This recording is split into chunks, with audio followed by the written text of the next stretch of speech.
ಈಗ ನೋಡ್ತಾ ಇರೋಂಥದ್ದು hanging man candlestick pattern ಆಗಿದೆ. ಇದು bearish reversal candlestick pattern ಆಗಿದೆ. ಆದರೆ ಇದು ನೋಡೋಕ್ಕೆ ಸೇಮ್ ಹ್ಯಾಮರ್ ಥರ ಕಾಣಿಸುತ್ತೆ.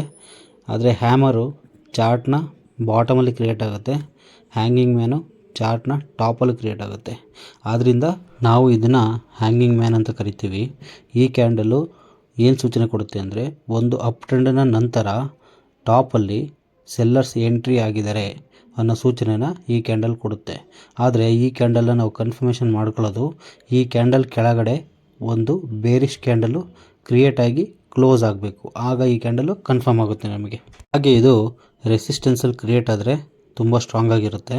ಈ ಕ್ಯಾಂಡಲ್ಲು ಸೇಮ್ ಹ್ಯಾಮರ್ ಥರ ಮೇಲ್ಗಡೆ ಬಾಡಿ ಇರುತ್ತೆ, ಕೆಳಗಡೆ ವಿಗ್ ಇರುತ್ತೆ. ಬಾಡಿಯ 2 ಅಥವಾ 3ರಷ್ಟು ಅಥವಾ ಅದಕ್ಕಿಂತ ಹೆಚ್ಚು ವಿಗ್ ಇರಬೇಕು. ನನ್ನ ವಿಡಿಯೋನ ತುಂಬ ಜನ ನೋಡ್ತಾ ಇದ್ದೀರಾ, ನನಗೆ ತುಂಬ ಖುಷಿ ಆಗ್ತಾಯಿದೆ. ಹಾಗೆ ಸಬ್ಸ್ಕ್ರೈಬ್ ಮಾಡ್ಕೊಳ್ಳಿ, ಬೆಲ್ ಐಕನ್ನ ಕ್ಲಿಕ್ ಮಾಡ್ಕೊಳ್ಳಿ. ನಾನು ಹಾಕೋ ಪ್ರತಿ ವಿಡಿಯೋನು ನಿಮಗೆ ನೋಟಿಫಿಕೇಷನ್ ಆಗಿ ಬರುತ್ತೆ.